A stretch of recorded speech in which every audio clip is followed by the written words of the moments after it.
तीसरा जिसने तीनों सवाल सही किए वो बेक यूजिल है। बाकी दोनों को जीनियस माना जाता है, लेकिन बेक का एंट्रेंस स्कोर उनसे भी बेहतर होता है। फिर भी प्रोफेसर को हैरानी होती है कि उसने टेस्ट पास कर लिया और तीनों सवाल सॉल्व कर दिए। एल्डर समझ जाती है कि प्रोफेसर बेक के स्कोर्स में खास इंटरेस्ट ले रहा है, क्योंकि कुछ इक्वेशंस ऐसी थीं जो बिना नॉलेज के भी सॉल्व हो सकती थीं। प्रोफेसर सोचता है कि क्या ये लड़का जीनियस है, जिस पर एल्डर कहती है कि शायद ये कोइंसिडेंस भी हो सकता है। फिर वो प्रोटैगनिस्ट की फाइल एनालाइज करने लगता है। उसमें लिखा होता है कि उसे admission high level teleportation control ability की वजह से मिला है। उसे समझ आता है कि प्रिंसिपल ने खुद उसका एडमिशन अप्रूव किया क्योंकि वो स्पेशल मेज है। प्रोफेसर सोचने लगता है कि टेलीपोर्टेशन स्पेशलिस्ट मेज कैसे काम करता है और जल्द ही जानना चाहता है कि वो सच में स्पेशल है या सिर्फ कोइंसिडेंस था। इधर कॉरिडोर्स में बोर्ड्स पर क्लास असाइनमेंट्स लगने के बाद काफी शोर मचा होता है।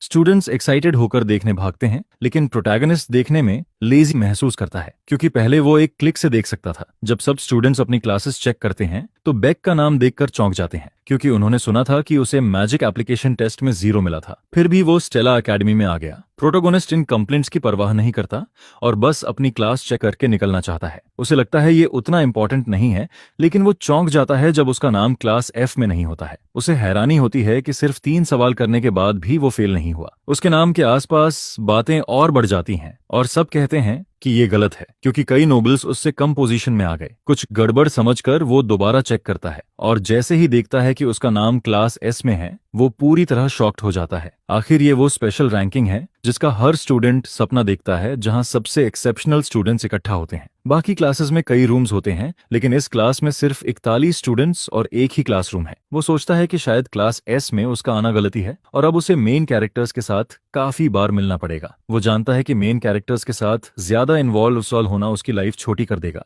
लेकिन वो क्लास चेंज नहीं कर सकता है। इसलिए वो डिसाइड करता है कि अपना बेस्ट देगा और लो प्रोफाइल रखेगा, ताकि की फिगर्स के बीच अननोटिस्ड रहे। फिर होंगयील नाम की फायर एलिमेंट प्रोफेसर एक लड़की को जोर से थप्पड़ मारती है और इरिटेट होकर कहती है कि उसने सिर्फ 3 सवाल सही किए और उसे बाकी स्टूडेंट्स से कंपेयर करती रहती है। बोलती है कि जिन सवालों को डम स्टूडेंट्स भी कर गए वो नहीं कर पाई, जिस पर वो लगातार उसे नीचा दिखाती रहती है। आखिर वो उसकी अपनी डॉटर है जो चुपचाप सब सुनती रहती है। उसकी माँ उसे नापसंदगी भरी नजर से देखती रहती है और चाहती है कि उसकी बेटी उसकी तरह न बने, जो परसिक्यूटेड हुई, किंगडम से निकाली